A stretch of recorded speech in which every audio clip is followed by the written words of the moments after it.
তাদের কোনো অন্যায় নাই। আজকে আমরা 17 বছর রাজনৈতিক আন্দোলন সংগ্রামে ছিলেন না, রাজপথে ছিলেন না, তিনি হয়েছেন আমাদের ছিল না, বিএনপির রাজনীতির সাথে সম্পৃক্ত ছিল না। আমরা যারা নেতৃবৃন্দ রাজনীতির উপর হামলা করা হয়, বিএনপির উপর হামলা করা হয়, সেটা কারা করে? আমরা কেন্দ্রীয় নেতৃত্বকে অস্বীকার করি নাই।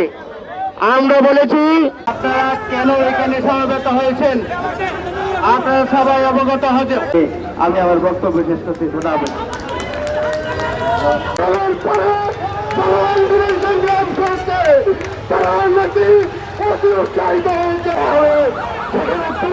হবে